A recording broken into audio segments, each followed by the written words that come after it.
Como ustedes saben, en el Perú ha existido un régimen de control de concentraciones limitado, un régimen de control de fusiones limitado, aplicable únicamente al sector eléctrico. Se han recibido durante la aplicación de la Ley de Control de Concentraciones en el sector eléctrico 27 solicitudes, de las cuales 24 han sido aprobadas llanamente y 23 fueron autorizadas con condiciones. Condiciones que justamente fueron destinadas a preservar las condiciones de competencia en el mercado eléctrico.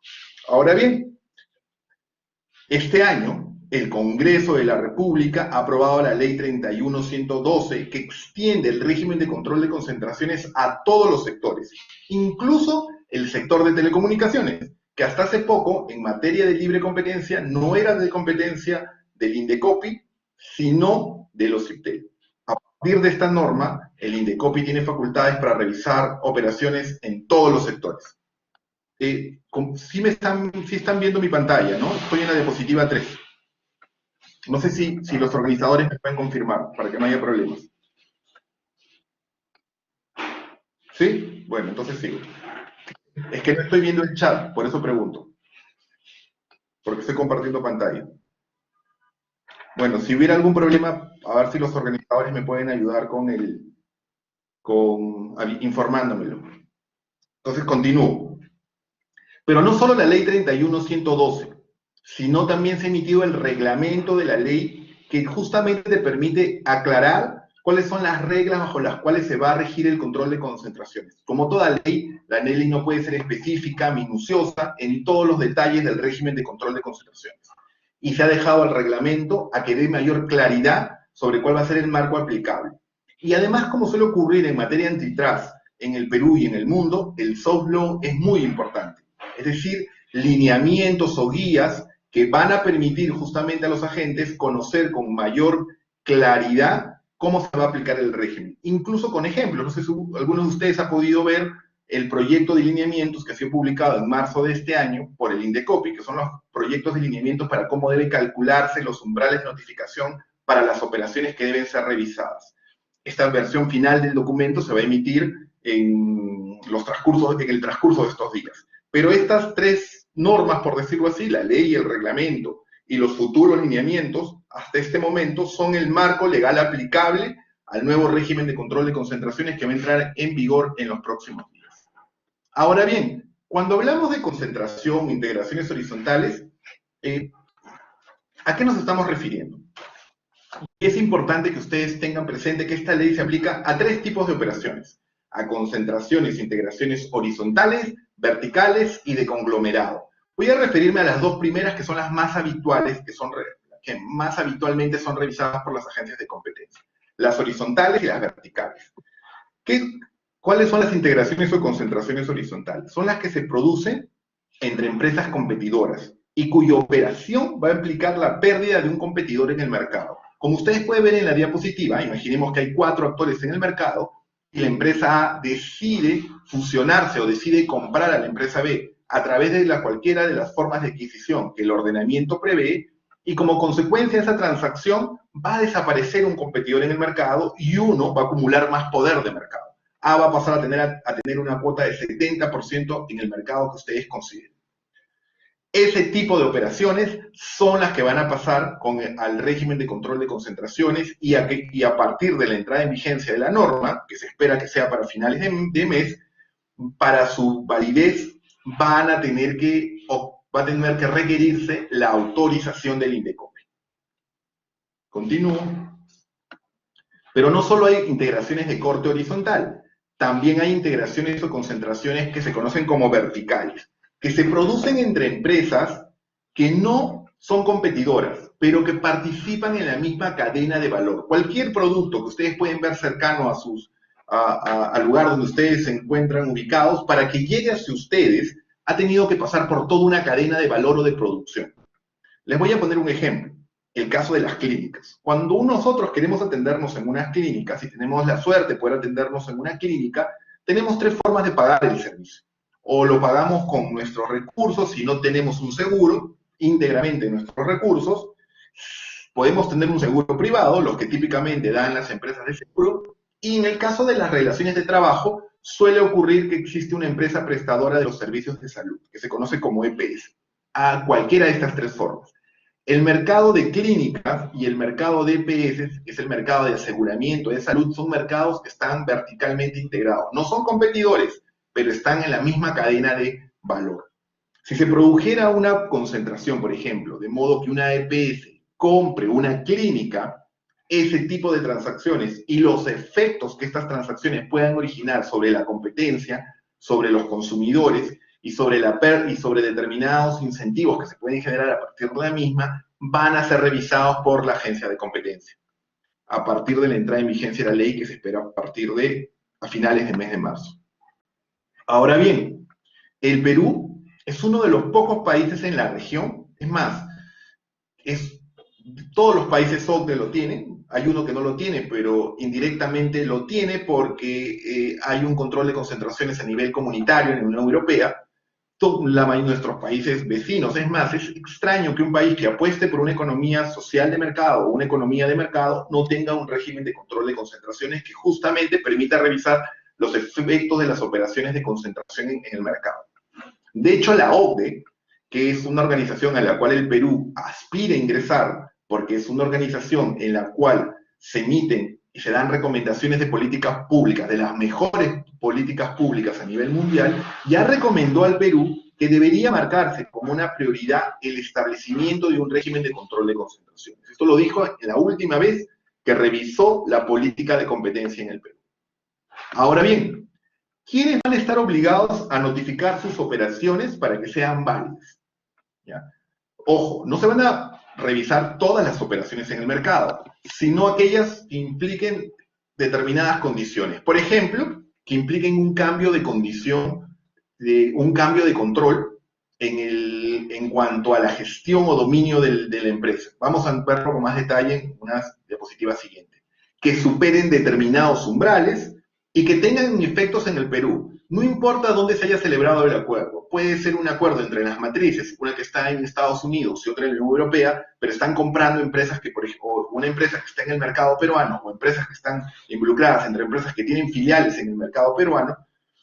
No importa dónde se celebró el acuerdo, en la medida que tenga efectos en el mercado peruano, va a ser revisado por la agencia de competencia. Empezamos por el cambio de control. Y esto es muy importante. Porque si no se produce un cambio de control, ¿ya? Si no hay una transferencia, si la empresa adquiriente no asume el control o la gestión de la empresa adquirida, ya sea de los derechos de propiedad de la empresa, o de todos los activos, o de parte de los activos estratégicos, no estamos hablando de un cambio de control. Por poner un caso extremo, si una empresa compra, por ejemplo, el 5% de las acciones de otra empresa competidora, o de una empresa verticalmente integrada y sobre la cual no tenía acciones anteriormente, difícilmente podríamos estar diciendo que hay un cambio de control. Quienes controlan el negocio lo siguen manejando. Pero cuando yo compro una cantidad de acciones, por ejemplo, distinta, que me permite, por ejemplo, tomar las decisiones al interior de la empresa, tomar decisiones sobre la variable competitiva, lo que estamos viendo en ese caso es que se produce una pérdida de control o una transferencia de control. Ahí donde antes habían dos agentes independientes, como producto de la transacción, ahora pasan a ser uno solo. Eso es un cambio de control. Implica, en otras palabras, que la estrategia competitiva que antes de la operación se definía de manera independiente, ahora va a ser como se va a definir por la empresa adquirida. Y esto puede darse a través de cualquiera de las formas societarias o corporativas que el ordenamiento reconoce. Entonces, ¿quiénes están obligados a notificar, a pasar por este régimen de control de concentraciones? Aquellos cuyas operaciones impliquen un cambio de control en la gestión del negocio.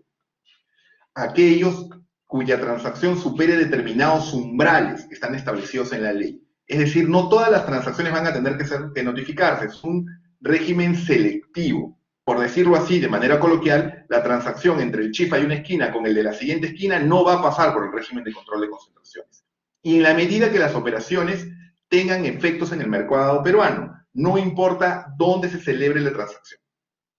Ahora bien, esa transferencia de control, que puede ser sobre los derechos de propiedad, que puede ser sobre los activos en su conjunto, o sobre parte de ellos que son estratégicos, puede darse a través de cualquiera de las formas que el ordenamiento reconoce. a través de una fusión, a través de una adquisición de activos, a través de adquisición de acciones, a través de cualquiera de las modalidades que el ordenamiento prevé. Y como les comentaba, hay que superar determinado umbral. Acá seguramente ustedes lo pueden ver, que el umbral, hay un umbral conjunto, ¿ya? Que viene a ser aproximadamente 519 millones de soles, y viene, en el caso del individual, es 79 millones de soles. ¿Eso qué quiere decir? Que, por ejemplo, si son dos las empresas involucradas en la transacción, que la suma conjunta de ambos supere los 519 millones de soles y que la de menor tamaño sea superior a 79 millones de soles. Les voy a poner un ejemplo que justamente va a poder, visualizar ello. Como yo no puedo ver los números en este momento, más o menos me voy a acordar. ¿Ya? Imaginemos que la transacción se produce entre una empresa que tiene 130.000 UITs y otra que tiene 80.000 UITs. La suma conjunta es 210.000 UITs. ¿Superan el umbral conjunto? Sí lo superan, porque el umbral conjunto, recuerden cuánto era, el umbral conjunto es 118.000 UITs, 519 millones de soles aproximadamente. Entonces, superan el umbral conjunto, pero no basta para poder notificar. Hay que ver el umbral individual. Y el umbral individual, en este caso, que es 80.000 UITs, es superior que el umbral mínimo requerido en la ley. Y por lo tanto, tiene la obligación de notificar porque supera tanto el umbral conjunto y el individual. Podría ser que superes el umbral conjunto, pero no superes el umbral individual. Y por lo tanto, en ese caso no existiría la obligación de notificar. Ojo, la fórmula original aprobada por el Poder Ejecutivo solo contemplaba la medición en función de los ingresos. Con los cambios que se introdujo con la Ley 331-112 ya no solo se consideran los ingresos, sino también los activos. Y lo pueden ver en esta siguiente diapositiva. Como pueden ver en esta diapositiva, podría ocurrir que no superes el umbral conjunto en base a tus ingresos, pero como tus activos son superiores a tus ingresos, y esos sí lo superan, son superiores a 118.000 UITs, superarían este umbral y habría que revisar si superas el umbral individual para notificar que en el caso específico lo supera. Les cuento algo, en el caso de las compañías más grandes, de hecho si uno mira esta compilación, esta edición que se llama el Top 1000 Company, no sé si lo han visto, y uno mira los ingresos y activos de las empresas más grandes del país, puede darse cuenta que, a grosso modo, más o menos, los activos de las grandes compañías suelen ser superiores en 2 veces los ingresos de la misma. Eso puede decir que este ejemplo que ustedes ven en la diapositiva podría ocurrir en la realidad, que pese que no superen los umbrales en función de ingresos, en la medida que sus activos sean superiores de las dos empresas a 118.000 y superen el umbral individual, van a estar en la obligación de notificar. Ahora bien, hemos hablado de ventas, hemos hablado de las ventas de las compañías, de los ingresos de la compañía.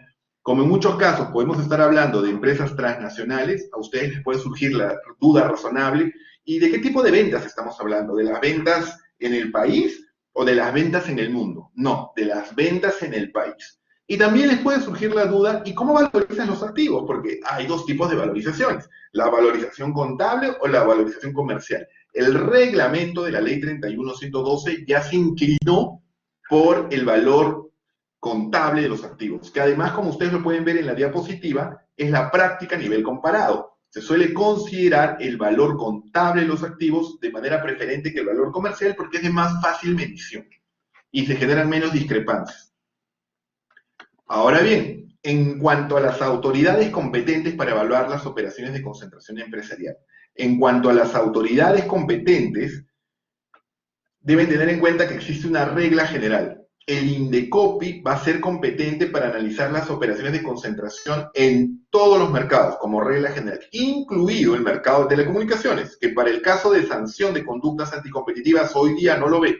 Si se tuviera que sancionar una conducta anticompetitiva en el mercado de telecomunicaciones, el competente es el OCIPTEL. Pero en el caso de revisión de operaciones de fusión o de cualquier adquisición como las que hemos visto hace un momento, no va a ser el OCIPTEL, sino va a ser el INDECOPI. Y hay dos excepciones, ¿ya? O Una para banca y otro para las empresas autorizadas por la Superintendencia del Mercado de Valores. En el caso de banca están los procedimientos regulares. Se va a requerir una suerte de doble check. Un doble check tanto por el lado de la Superintendencia de Banca y Seguros y de otro lado por el Indecopi. No significa que la Superintendencia de Banca y Seguros y el Indecopi hagan lo mismo. Cada uno va a hacer su análisis en función de sus competencias. La Superintendencia de Banca y Seguros va a hacer un análisis prudencial sobre la transacción y el Indecopi va a hacer un análisis de competencia. Ese es el procedimiento regular. Sin embargo, cuando la transacción puede originar o la transacción sea necesaria para evitar un riesgo sistémico, como la propia norma lo reconoce y el reglamento, en esos casos el Indecopi no se va a pronunciar. El Indecopi sale de la foto, el único que va a evaluar o que único que va a aprobar la transacción para que sea válida va a ser la Superintendencia de Banca y Seguros. En el caso de empresas que están autorizadas por la Superintendencia de Mercado de Valores, también se va a requerir un doble check. Análisis prudencial por parte de la Superintendencia de Mercado de Valores, análisis de competencia por parte del Indecopi. No se confundan, no estamos hablando de empresas que listan en bolsa, estamos hablando de empresas autorizadas por la Superintendencia de Mercado de Valores, como por ejemplo las sociedades administradoras de fondos mutuos. Acá en la diapositiva 15 pueden ver cómo se va a hacer el trámite. Las partes van a tener que acudir a la Superintendencia de Banca y Seguros y ella va a definir si la transacción puede involucrar un riesgo sistémico o no. Ahora bien, para que el procedimiento sea lo más célere posible, se han reconocido dos tipos de notificaciones o dos tipos de procedimientos. Por un lado, el procedimiento simplificado y el procedimiento ordinario. El simplificado, que básicamente es presentación de menor documentación y menores exigencias, son para las empresas que de antemano puede presumirse por el tipo de transacción que se realiza que no van a generar mayores problemas de competencia y que por lo tanto pueden ser, y eso también seguramente se traducirá en un menor tiempo de respuesta por parte de la agencia. Y luego está el procedimiento ordinario, que es el que puede levantar mayores preocupaciones por parte de la agencia. Y este procedimiento, como lo pueden ver en esta diapositiva, se divide en dos fases, en el caso del procedimiento ordinario. Si ustedes pueden ver en la primera parte de la diapositiva, si bien es cierto, no se señala de manera expresa, les cuento que en la práctica lo que ha ocurrido en el sector eléctrico y lo que va a ocurrir de manera previsible, porque también ocurre en otras jurisdicciones y ya está ocurriendo de alguna manera, es que la ley 31112 con acierto reconoce un mecanismo de consulta previa. ¿Qué significa este mecanismo de consulta previa? Que las partes involucradas en una transacción de este tipo, antes de realizarla, se acercan a la agencia de competencia y pueden, a través de este mecanismo, absolver las dudas que tuvieran. Dudas como, por ejemplo, mi operación implica un cambio de control, supero los umbrales, qué documentación debo presentar, me pueden efectuar de la presentación de determinada información porque, por ejemplo, sobre ella no dispongo.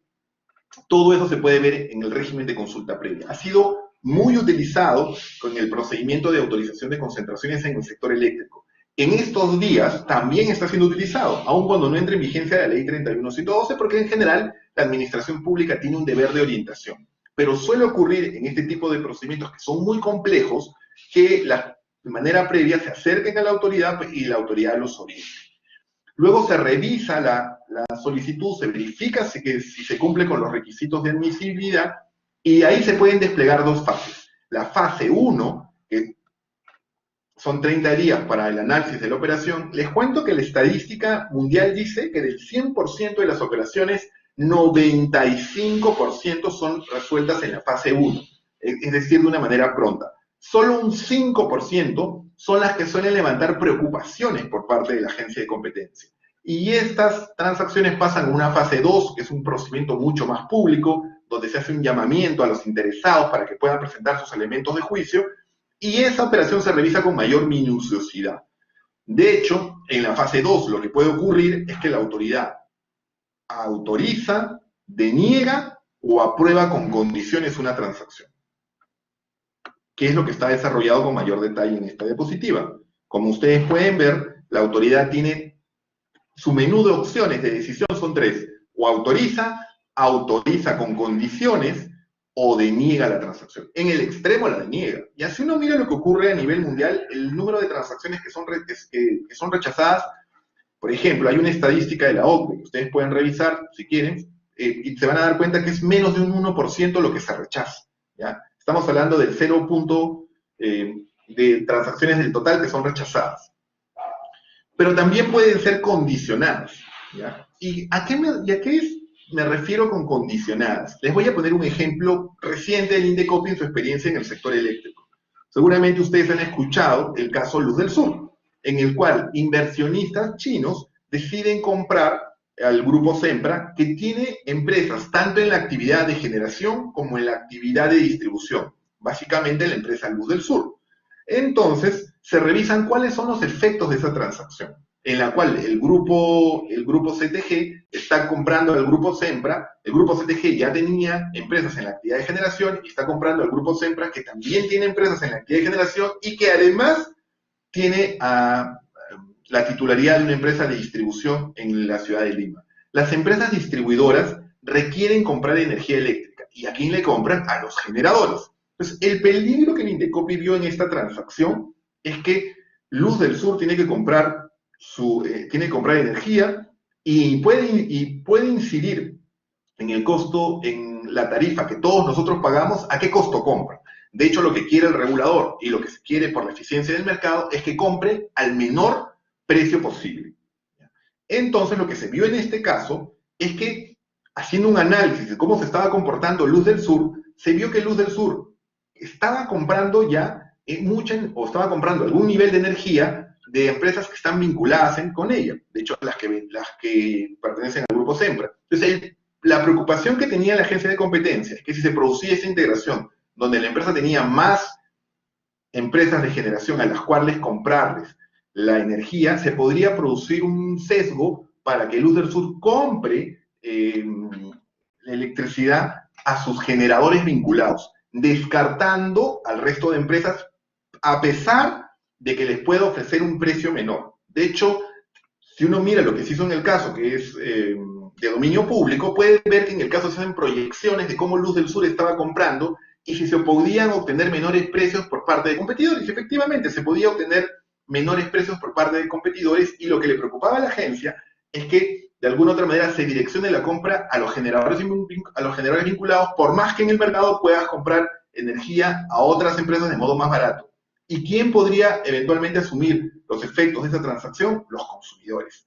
Entonces, Indecopi, cuando revisa la operación, dice: encuentro este riesgo. ¿Cómo puedo mitigar este riesgo? Y establece una condición que ha sido aceptada por la empresa, porque no la ha apelado. Luz del Sur está prohibido de abastecerse energía de sus generadores vinculados mediante un contrato directo. Si lo quiere hacer, va a ser porque la empresa va a tener que ganar un concurso público, transparente, donde se definan las condiciones seguramente en función de oportunidad de precio u otras variables. Y ese tipo de procesos son administrados por el OSINERMIN, el organismo regulador, o van a ser administrados por el Indecopi, según lo que establece la propia decisión. Más que administrados, van a ser informados al Indecopi, preciso, para que el Indecopi pueda vigilar la forma en la cual se realiza esta licitación. Entonces, esa es una condición, una forma en la cual las agencias de competencia revisan las transacciones y suelen imponer condiciones. Y les pongo otro ejemplo, que de repente les puede parecer un poco más cotidiano. El caso del transporte aéreo, lo que ocurrió en Chile. Como ustedes bien saben, la fusión de LAN con TAN dio lugar a una nueva empresa, que es la TAN, ya que de hecho es una de las empresas de transporte aéreo más grandes de la región.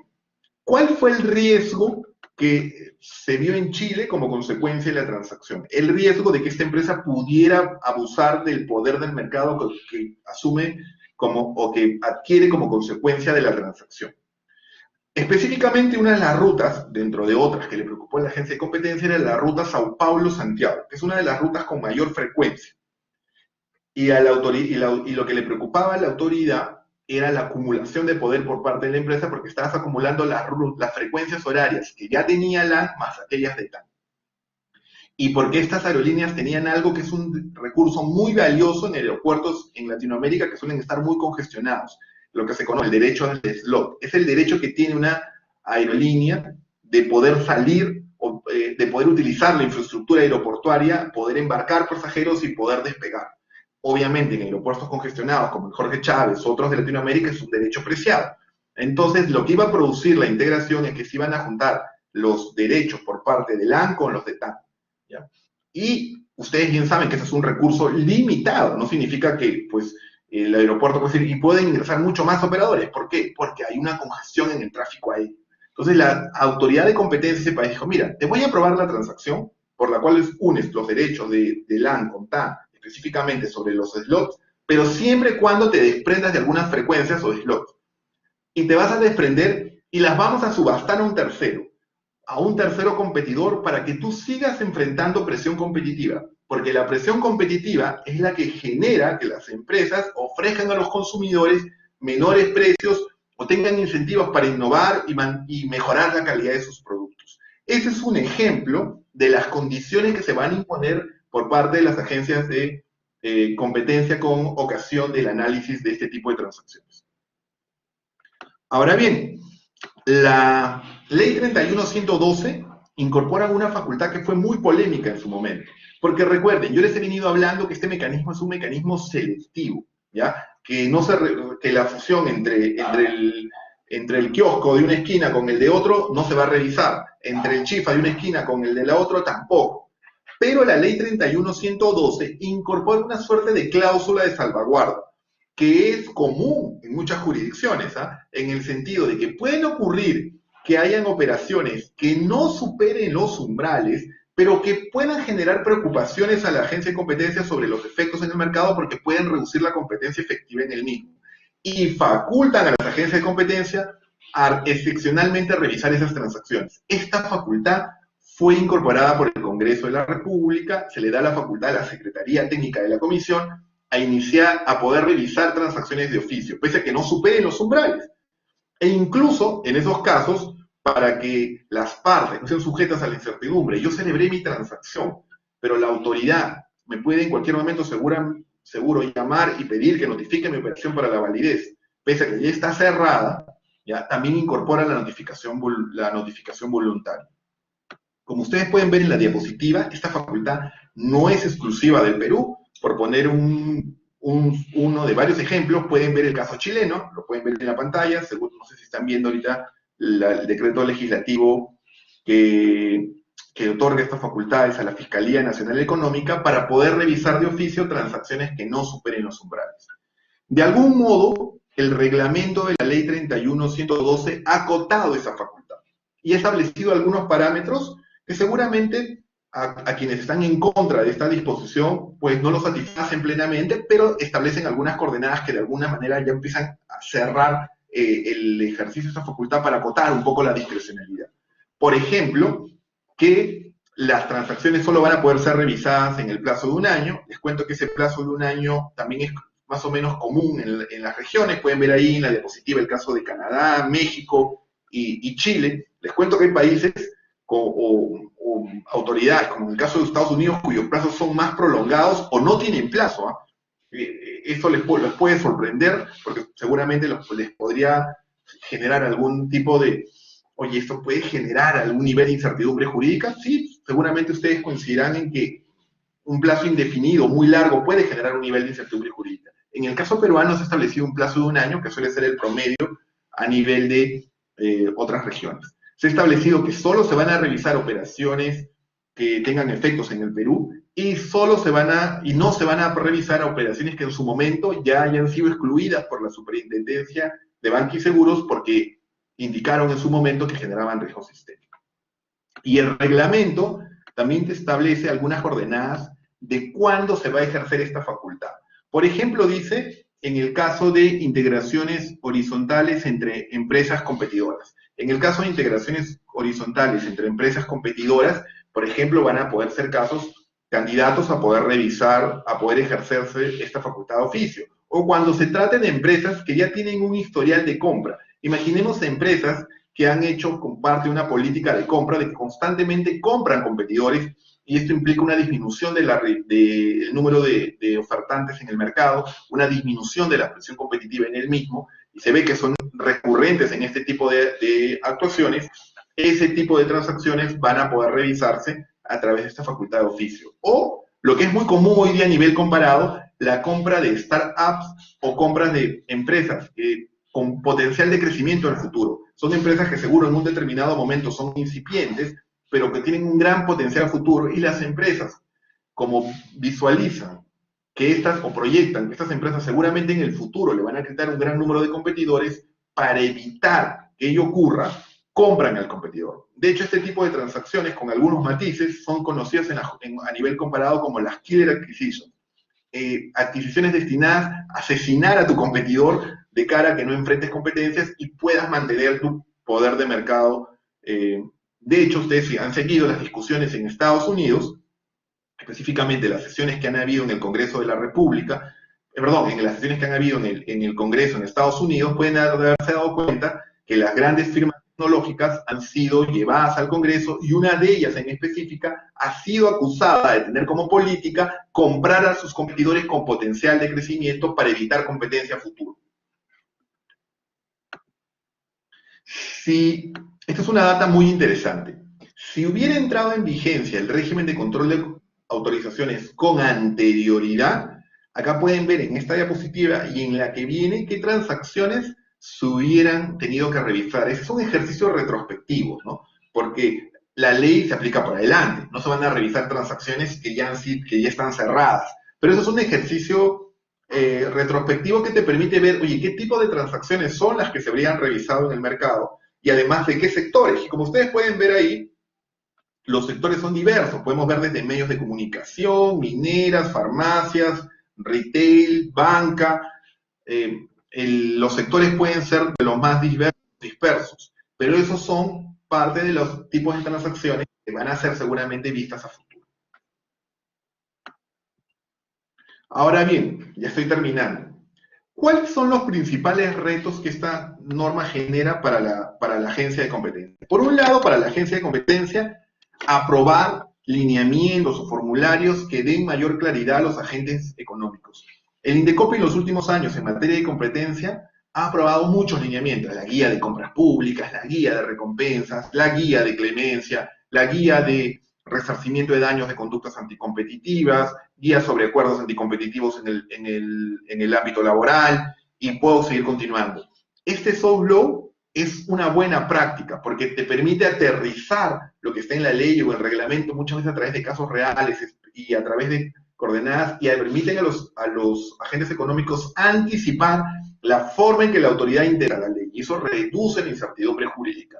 Un trabajo que debe realizar el INDECOPI en las siguientes semanas para justamente aportar seguridad jurídica es aprobar lineamientos. Y no solo eso, tiene el enorme reto de aprobar o tramitar los procedimientos de autorización con celeridad. Existe muchas veces este estigma, prejuicio de que el régimen de control de concentraciones puede ser una traba para las inversiones.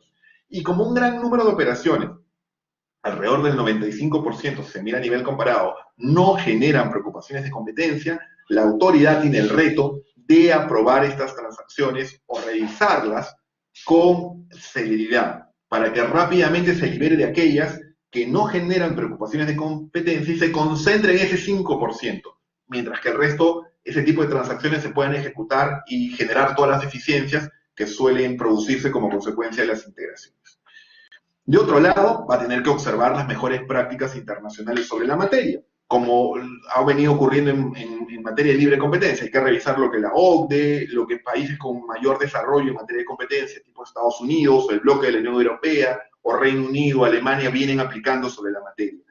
El control de concentraciones puede despertar el interés de muchos grupos políticos o económicos. El INDECOPI debe resolver estos criterios bajo los aspectos técnicos, como ha venido resolviendo. No debe ser utilizado el control de concentraciones, por ejemplo, como un instrumento para proteger el empleo o para conservar la posición o privilegios por parte de determinados grupos. Tiene que resolverse de manera técnica a través de un análisis prospectivo de los efectos que esta operación puede generar en la competencia, en el mercado y sobre los consumidores. Y una cosa que debe ser es no desatender el control de conductas anticompetitivas. Esta no es la única función que tiene el INDECOPI. Es una importantísima función que se está sumando para tener una política de competencia completa, pero no es la única facultad que el INDECOPI ejerce. También sanciona conductas anticompetitivas, también formula recomendaciones de política pública para mejorar las condiciones de competencia en el mercado. Por asumir esta función no puede desatender el resto, que también es importante para la protección de la competencia. Y bueno, tiene que atender las consultas que sobre la aplicación de la ley o la interpretación de la norma van a surgir por parte de los agentes privados. Hay un rol orientativo por parte del Estado, que en este caso es especialmente importante porque implica la introducción de un régimen complejo, de un régimen que es difícil donde hay una experiencia que hay que ganar al inicio, a partir de seguramente de la revisión de las mejores prácticas sobre la materia, y hay que seguir cuáles son los criterios que va a ir definiendo el INDECOPI en la revisión de operaciones. Y por eso es muy importante, volviendo nuevamente a los lineamientos que va a tener que revisarse. De hecho, algo que el INDECOPI seguramente lo va a hacer, que ya lo tiene planeado, es que las consultas que atienda en este régimen de consultas de aquellas empresas que van a realizar un acto de integración, pues estén disponibles no solo para la empresa, sino para cualquier interesado a través de su página web, obviamente conservando la confidencialidad de determinada información que pudiera ser sensible o constituir algún nivel de secreto comercial. ¿Y cuáles son los retos para los privados? Acá me disculpan porque el título debe ser principales retos no para la agencia, sino para los privados. Primero, conocer y entender la racionalidad de una ley de control de fusiones. Si tú no entiendes para qué sirve esta ley, qué es lo que la autoridad va a revisar con ocasión de este régimen de autorización previa, difícilmente vas a poder tener un procedimiento exitoso. Y lo que quieren los inversionistas o lo que quieren las empresas involucradas es, si mi operación va a estar dentro del 95%, quiero un pronunciamiento rápido. Tengo que entender para qué sirve este procedimiento, de manera que pueda aportarle a la autoridad la información que necesita para un pronunciamiento pronto. Hay que identificar de antemano los riesgos que pueden derivarse de la operación. Los economistas, y seguramente los abogados que se dedican a esto, pueden de antemano presumir cuáles son los riesgos que se derivan de una operación de concentración en el mercado. Imaginemos que en el mercado hay 3 actores y uno de ellos en una integración decide comprar al resto.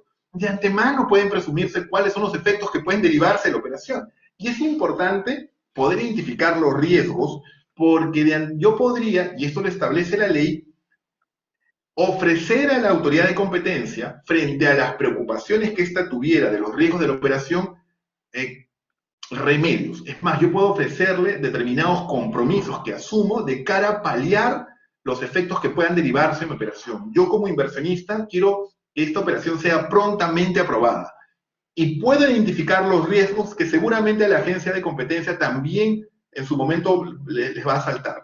De antemano voy proponiéndole fórmulas que puedan paliar esos riesgos para obtener una pronta autorización. Y por último, lo que va a tener que ocurrir es que los equipos de fusiones y adquisiciones, los equipos de competencia y los consultores económicos van a tener que trabajar muy de la mano, un trabajo coordinado para la presentación de la información que se requiere para el control de concentraciones. Gran parte de la información que se quiere presentar es una información sobre el mercado y son los economistas quienes deben procesar esa información, porque en INDECOPI las operaciones van a ser revisadas tanto por abogados como por economistas para ver cuáles son los efectos que se puedan derivar de esa transacción. Implica un trabajo muy de la mano. De hecho, hoy día los abogados de corporativos no trabajan con los abogados de competencia, pero se va a producir una sinergia a partir de la entrada en vigencia de la Ley de Control de Fusiones. Seguramente ya están en los ensayos previos preguntándose cómo puede impactar esta norma, y con los consultores económicos que vean esta transacción. Muchísimas gracias. Mil disculpas por los problemas iniciales con la presentación. Entiendo que ya luego todo fluyó. Yo no vi la diapositiva, pero me acuerdo a grandes rasgos de toda la información que está a disposición. Muchas gracias por su atención. Entiendo que pasamos a una estación rápida de preguntas, y por favor, cualquier duda que ustedes tuvieran, ahora en un momento les dejo mi correo electrónico, entiendo que la universidad va a compartir las diapositivas.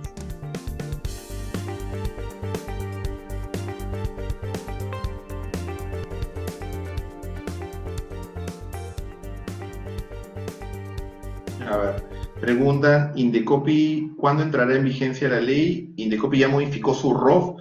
Lo que establece la norma es que la ley de antimonopolio, la ley 31.112, entra en vigencia 15 días después de que se apruebe el reglamento de organización y funciones de.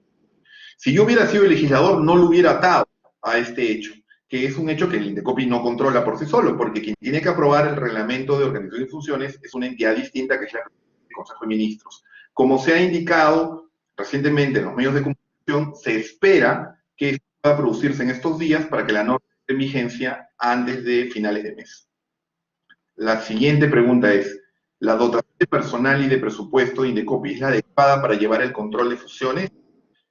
¿Alguien podría responder, Sixto, que para el Estado, frente a una demanda cada vez más creciente de casos, nunca los recursos van a ser suficientes, ¿no? Espero no caer en ese lugar común, pero lo que sí te puedo decir es que cuando se hicieron las estimaciones del personal que se requería, se hicieron con la ley que fue aprobada originalmente por el Poder Ejecutivo, que solo incorporaba como umbral los ingresos, más no los activos ni la facultad de oficio. Entonces, sin lugar a dudas, se requiere más personal que para esta nueva función. Sin embargo, independientemente de lo que ocurre, lo que va a tener que hacer el Indecopi es reorganizarse y con los recursos disponibles poder atender céleremente estas solicitudes.